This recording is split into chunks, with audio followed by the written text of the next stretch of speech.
we invested roughly $1 trillion over the next 10 years to reduce greenhouse gas emissions.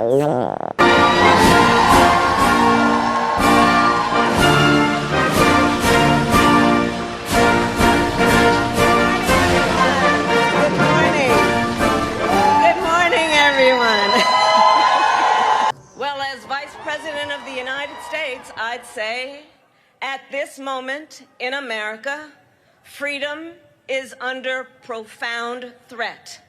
Then she was off to thank supporters at Big T's barbecue. Good afternoon,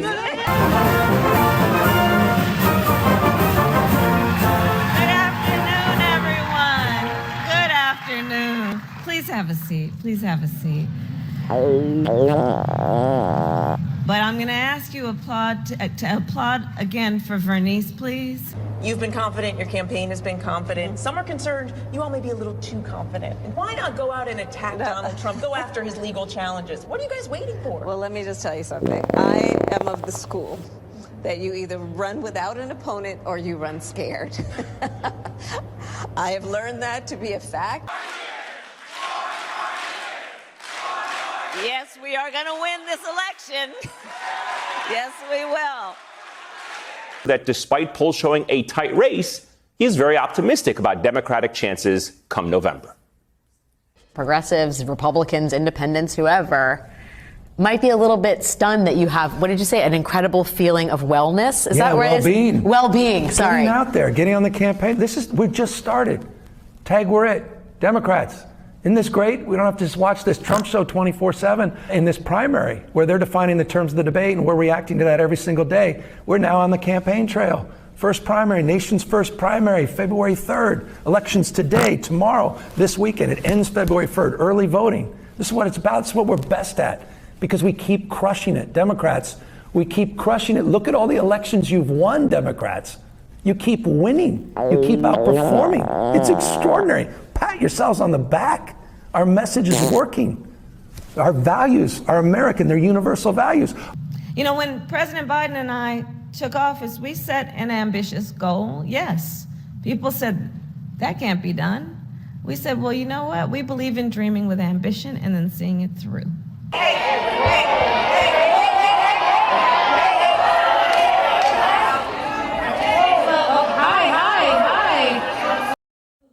I want to take a moment to point out the perfect backside pass blocking protection, full arm extension, bent at the knee.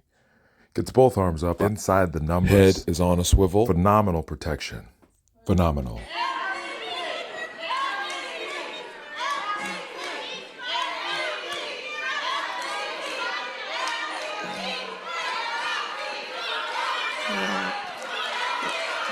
To ask the vice president about their campaign strategy. Do you think Donald Trump at this point is a foregone conclusion? I don't know, but look, if it is Donald Trump, we beat him before and we'll beat him again.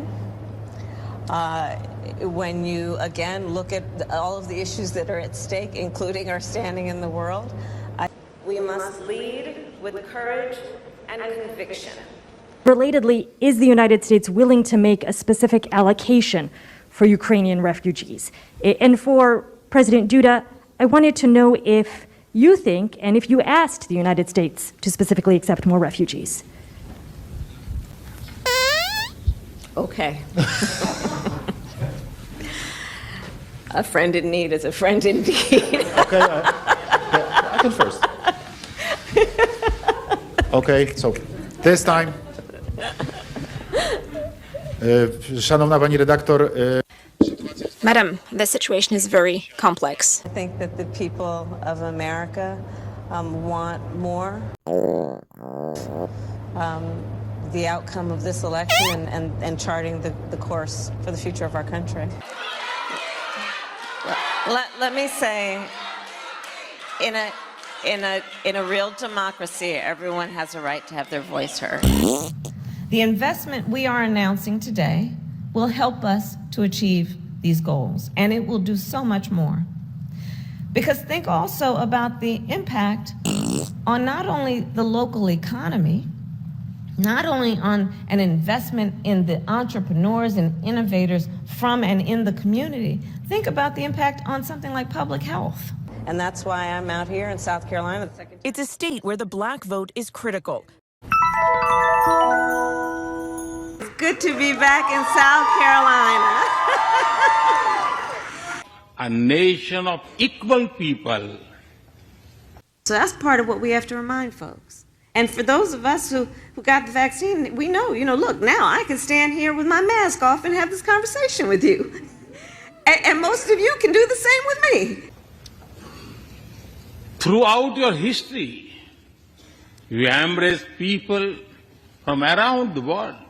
To folks in this region who are thinking about making that dangerous trek to the United States-Mexico border, do not come. Do not come.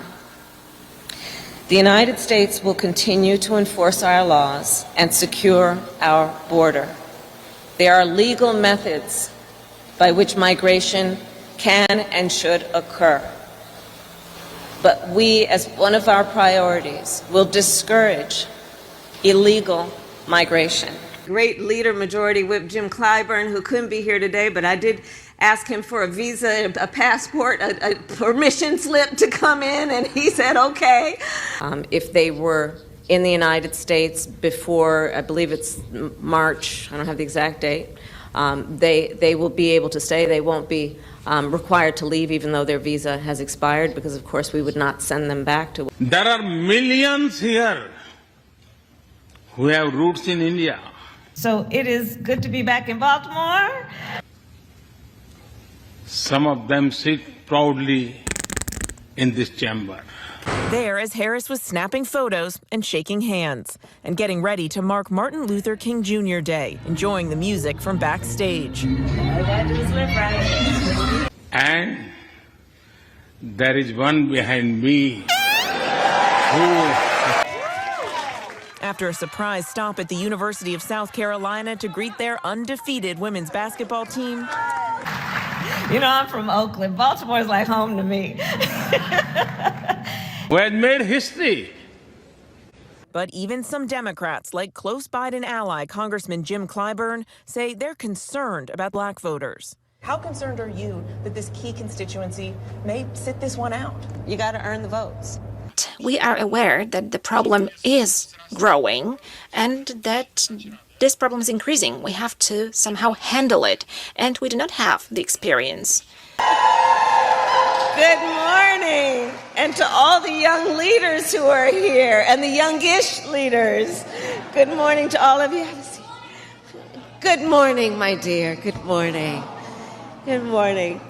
I'm here because of you, by the way. I'm here because of all of our young leaders who are here. It is you who has motivated the work that we are doing that is demonstrated by these beautiful yellow school buses. And how proud are we of Robert? Can we hear it for Robert? When I see our young leaders like Robert, I know everything's going to be all right. Everything's going to be all right. And let me start by saying I love Gen Z. I love Gen Z. So think about this. So here's the thing. Who doesn't love a yellow school bus, right? Can you raise your hand if you love a yellow school bus, right? Or realize that someone who is 18 now was born in 2005. And when you think then about their life experience, there's something about and most of us, many of us went to school on the yellow school bus, right? And it's part of our experience growing up. It's part of a nostalgia and a memory of the excitement and joy of going to school, to be with your favorite teacher, to be with your best friends, and to learn. In the context of what is at stake in our country, they've only known the climate crisis. They witnessed George Floyd being killed. They suffered through an historic pandemic where they lost significant phases of their educational experience and socialization. For life to get back to normal, Dr. Anthony Fauci and other experts say that most of the people who can be vaccinated need to be vaccinated. And so people may question the safety and the efficacy of the vaccine. They may have heard things that aren't quite true. So let's speak directly to these issues right now. These vaccines were developed over a decade of research. I know it seemed like it happened overnight, but it didn't. Over a decade of hard work and research went into the creation of the vaccine. But half of Americans now say they wouldn't take a vaccine if it was released now. If the Trump administration approves a vaccine before or after the election, should Americans take it, and would you take it? Vaccines have gone through FDA clinical trials. Why do we do that? To do tests to ensure that they are safe to use. And the FDA has said they are safe to use. They went through the trials and they passed. So the vaccines, let me say it again, are safe. The public health professionals, if Dr. Fauci, if the doctors tell us that we should take it, I'll be the first in line to take it. Absolutely. But who, in a civil society, in a good society, we say, we see you, we hear you, we care about you. And as an extension of the love of ourselves, we will support you. And so that's what we're doing right now. But if Donald Trump tells us that we should take it, I'm not taking it. Vice President Pence, there have been a lot of repercussions. Thank you. Thank you. I am here to thank you on behalf of President Biden and myself, because the work you all are doing to get South Carolina vaccinated is some of the most important work that any leaders can do right now. And you know, when you think about it, and we know there are a whole lot of folks out there who still aren't vaccinated, the act of getting folks vaccinated, isn't that the very essence of what we mean when we say act in a way that is a projection of love thy neighbor? That's what this is about. Love thy neighbor. And we know, the good book tells us, that neighbor may be somebody you recognize who lives next door, or it may be the person you meet on the street. A new friend who previously was a perfect stranger. The hypocrisy abounds. Passing laws to deny women the ability to make decisions about their own body. One does not have to abandon their faith or deeply held beliefs to agree. The government should not be telling her what to do with her body. You know, you felt a little off right after or the next day, but then you were fine. And then you knew you were protected. Then we knew we were protected, and what a great feeling that was. They have witnessed the highest court in our land take a constitutional right that had been recognized. They have endured active shooter drills for most of their primary education. And the votes are going to be earned based on one, in a reelect. Have you actually responded to the needs of the community? We have done the work. And so what I have found and learned is that they, on each and every one of these issues, are not going to be satisfied until things are done. Which contributes to very serious conditions that are about health and about the ability to learn. So when I think about what the experience should be for our children of going to school on the school bus, I think about that experience for them, understanding that this bus symbolizes so much about our collective investment in our future. Because of course it is about our investment in our children, in their health, and in their education. A constitutional right that had been recognized from the people of America, from the women of America. And thereafter, in state after state, we have seen extremists, so-called leaders, propose and pass laws. You know, and I felt a little off for a few hours the next day, but after that, I was fine. Who knows what I'm talking about, right? Look at that, right? So we've delivered, but the responsibility. But is the message getting across? Well, that's why I'm out here. We have a responsibility to. We've done really good work. Our challenge will be to let people know who brung it to them. When we invest in clean energy and electric vehicles and reduce population, more of our children can breathe clean air and drink clean water. Community, think about the impact on something like public health. When we invest in clean energy and electric vehicles and reduce population, more of our children can breathe clean air and drink clean water. Think of the impact on family budgets. I'm so excited about who they are. Given further influx of refugees to Poland on this scale, this will end up in a refugee disaster. And I asked for help. The school bus takes us there. And in America today, 25 million children a day go to school on the yellow school bus. 25 million children a day. And then we talked about the issue of transportation. Well, we know plenty of folks who don't have a car, and that there may not be a bus that goes by their house in a convenient way, or any kind of public transportation. I started a college tour at the beginning in September. We all must discuss, but the topic for this discussion is what we need to do to fight back against laws and making women suffer in our country. Criminalize healthcare providers, legislating prison for life, punishing women, making no exception even for rape or incest. You know, I will tell you,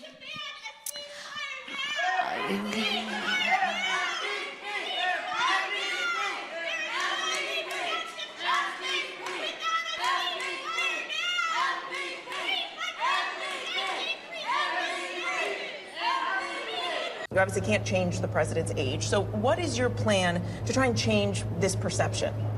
How do you do that? I'll tell you the reality of it is, and I spent a lot of time with President Biden, be it in the Oval Office, in the Situation Room, and other places. He is extraordinarily smart. He has the ability to see around the corner in terms of what might be the challenges we face as a nation or globally. Work that has been about bringing down unemployment, black unemployment, to some of the lowest numbers we've ever seen. What we've done on student loan debt. We have now erased student loan debt for over 3.5 million people, and with more to do. But it doesn't seem that that's getting out and resonating with Americans, with a lot of your supporters. How do you cut through that and make sure that they're seeing the Joe Biden that you were just describing? Well, I mean, listen, you're here with me in South Carolina. You saw every room we went in, the numbers of people who are there applauding quite loudly. And they're applauding for me, and they're applauding for Joe Biden and for what we as an administration have accomplished. They're there because they believe in what we're doing, and they want to see us continue to do this work. Another area where Biden is struggling to... Let me say, in a real democracy, everyone has a right to have their voice heard. Vice President of the United States, proud to make the announcements we are making today, which are historic, and I am very clear. I stand here on the shoulders of people. And we must make up for lost time. Frankly, we got to make up for some lost time. There are a lot of big issues impacting our world right now, which evoke rightly very, very strong emotions and fears and anger. And we recognize the burden that it places on the government of Poland, on the president, and the infrastructure of this country. When you look at, as the president said, over 1.5 million people coming within 2 weeks virtually. To right now take these issues very seriously. The clock is ticking loudly. The clock is no longer just ticking, it is banging. We are witnessing around our country and around the world the effects of extreme climate and we cannot afford to be incremental. We need transformative change and an exponential impact. As nations, we must have the to meet this moment, and we must treat the climate crisis as the existential it truly is. It is, dare I say, our duty and our obligation, not a choice. President Biden and I feel a deep sense of responsibility in this moment.